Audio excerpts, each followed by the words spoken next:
Good day, everybody, and welcome back. We are talking about the pickled steel Plato today. Let's take a look at this blade shape. Woo! Yes, man, that is quite awesome, I must say. The Plato is a beast of a knife. It is definitely more along the lines of, for instance, a camping knife, or perhaps a hard worker, that sort of thing, an outdoor knife, hiking knife. This thing will be able to take a punch. This is a big boy. This is a big brother, right? And we have another big brother here from Pickled Steel. It is the Pickled Steel Halo. And we have reviewed this guy. Today we're reviewing the Plato. But I just wanted to show you guys the size of these two knives. The Halo does come in a little bit longer, but these are sort of in the outdoor range, if I can say it like that. This is probably not going to be your EDC. I will EDC these blades for sure. It doesn't bother me that they are on the heavier side, or basically small machetes in your pocket. But yeah, I like that. I like that part, but I think for most people, this is going to be your worker. This is the guy you're going to whip out when you don't want to harm your little okapi, or whatever, your penguin, or yeah, your Leverman blade, or whatever you have. So this actually lives in my little go-to EDC bag. So my go-to EDC bag is not a go bag, it's a bag that I keep this in. So if I need something throughout the day that will make my life easier, this is going to be where I find it. And some days I EDC, for instance, the honey badger, or I will EDC the akal. And let's say there's some prying or stuff that needs to get done, and I don't want to risk those knives or harm them. With tasks that are not really knife related, then I can go to my Plato and I can get the damn job done with this awesome worker knife. Fantastic. I love the overall shape of this thing, and it looks a lot similar to this guy, the Pickled Steel Nebula. This is like the big brother. I'm going to kill a Hadida today, I promise. This is the big brother to the Nebula, right? Look at that blade shape. It's fantastic. Everyone loves the blade shape on the Nebula. All my friends are in love with the Nebula and its blade shape in particular. So the Plato offers you the same experience with regards to that, but then also just a little bit more with regards to stability, with regards to working, that sort of thing. Not that the Nebula won't be able to handle some tough ass tasks, but the Plato is specifically designed for that purpose, right? For the outdoor hard working purpose. So let's do some size comparisons. Let's measure this guy. We have an overall length of 21 centimeters, a blade length of 9 centimeters, a cutting edge of around just over 9.5 centimeters, so that's pretty nice, and then a handle length of 12. We have a handle width of around 1.5 centimeters. We have a stock thickness of about just over 3 millimeters. And then it does get less as we move towards the tip, and it becomes around 3 millimeters. So that's a great job. Handle width, we have around 2.7 centimeters. Blade width, also around 2.7. So fantastic job. Just with regards to the dimensions on this guy, you're really getting a lot, especially for the price. I think this thing comes in at around 800 Rand new. So you're getting a lot of knife for the price, right? You're getting some G10 scales, you're getting D2 blade steel, which is a fantastic steel. You just need to maintain it a little bit. And yeah, just keep it oiled, just keep it, wipe it off after use. Some good G10 scales, some thick liners right there, 3 standoffs. This is a well-built, solidly built knife. We have some a very solid pin there, stopping pin there. So you can for sure baton with this guy. That pin is not going to move at all, right? And this blade will be able to take a punishment. I don't suggest that you baton with knives, but if you're going to do it with the Plato or with the Halo. Right.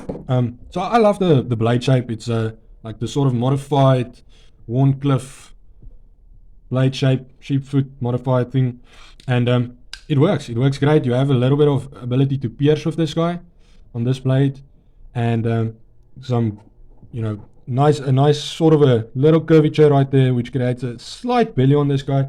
Fantastic for food prep, especially with the way this thing is shaped, with the handle curving up. Your fingers are out of the way when cutting, so that makes it very, very nice. And I don't know if you guys can see that that belt satin finish. But that is just beautiful. And actually in the sun, this reflects rainbow colors. So I'll try and make a short in the sun and show you guys, but this is just phenomenal. And then we have a two-tone look. So we have the switch, which is belt satin finish. We have the grind, which is belt satin finish. And then we have just this little middle section here, which is a stonewash. And it looks phenomenal. I love that. I love that. Good job. Yeah, so the blade does offer you this little trigger so that you can choke up on that. It's not a finger choil. It will function as a sharpening choil, but it can give you that just a little bit extra so that you can really tuck in on this knife. There is no jumping, which is maybe something I would have liked to see, especially on a hard working knife like this, but it's not a deal breaker for me at all. I feel that I get a great grip without it. Still, you know, enough traction with this G10, with the contours. No, man, I mean, it's not really necessary, but I still would have liked it there. But that's sort of the thing that we are in these days, you know. One person puts up jumping, it sort of becomes the standard, and whether you use it or not, you expect it, which is actually something we should move past, right? You should evaluate the knife according to that knife, and this knife gives you enough grip. You don't need jumping. So yeah, okay. Let's take a look at this liners here. We have so it's brushed. Is this bead blasted? It's bead blasted stainless steel liners, and it looks awesome. It's this sort of a matte gray finish, and it is slightly skeletonized, but not a lot on this side, and then just like two small little cutouts on this side. We have a deep carry pocket clip with a slight high ride experience. The pocket clip is not sunken, the screws are not sunken. The screws are rounded. I haven't found a problem with taking it out of my pocket. It's not tearing up my pants at all. But yeah, maybe with regards to some thicker clothing, it will kind of be a little bit tight. But I haven't had that problem yet, and I have been carrying this knife for a bit. So you shouldn't have a problem with that unless you're really wearing some thick clothing right there. So yeah, it does sit snug, which is a benefit when you are out hiking, you know, and need to climb over stuff and stuff like that. Then you do want that little bit extra of a hold on your clothing, which I feel that this knife does provide. So what it sort of takes away in the area of maybe EDC, it gives you back in the area of outdoor use. So it's like, yeah, where there's a negative, there's actually a positive. So it's fantastic. Okay, the liner functions great. The action is phenomenal. It runs on ball bearings, as basically all the pickled steel knives run on ball bearings. And yeah, fantastic action. The flipper tab does not have jumping, but I don't feel that it's a problem. I haven't really missed it. But yeah, maybe, you know, there could be jumping on the flipper tab. Overall, I am loving this thing, and I believe it's a great value for money knife, right? Comparing it once again to our friend the Honey Badger. Yes, the Honey Badger does look cool. It is true, especially with my modification here. The black and tan looks fantastic, but hell man, you are paying a lot for this guy. You are paying around 1,250 on the website, maybe even more, maybe around 1,300. And you're getting FRN with D2. Yeah, you're getting some great G10, and it's a nice G10. It's not aggressively textured. It's like a soft texturing, but grippy. And yeah, it just feels so nice in the hand. I like it. I like it a lot.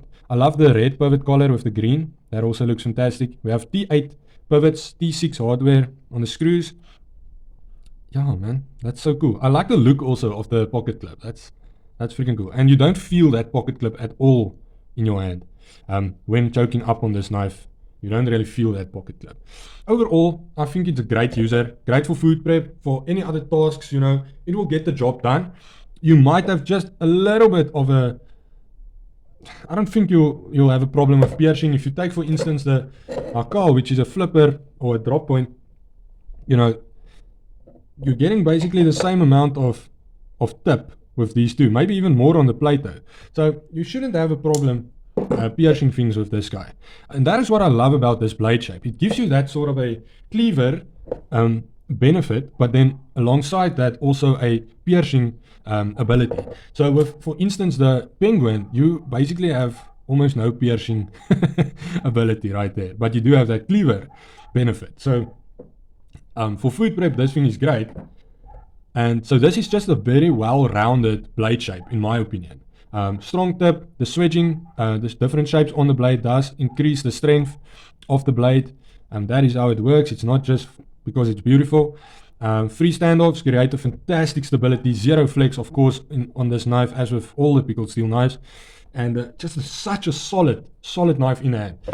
If it's the end of the world, these are the 2 knives I'm taking with me, okay, hands down, because I know they are not going to fail me. If it's the end of the world, these guys are going to get the job done. Whether you need to build a shack, cut down a freaking tree, these things are tough as hell, and they will do the job for sure. So guys, the Plato is a phenomenal knife. It's fantastic. Let's just take a look at the weight real quick, because with it being such a big knife, that might be a problem for some people, but keep in mind that it is an outdoor knife, right? So the weight is around 127 grams. Comparing that to my everyday carry, 7 grams more. So for me, it's not a problem. Let's see a honey badger large. Many people carry a honey badger large.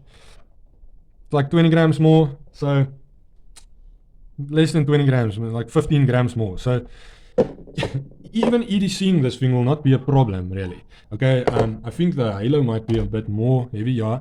So if you are into carrying light knives, then maybe the Plato is not going to be your EDC. But I would still recommend this to anyone looking for a tough worker knife, something to get the job done. Guys, get yourself a Plato, links are in the description. Have a knife day, and remember that no knife means no life. Thank you.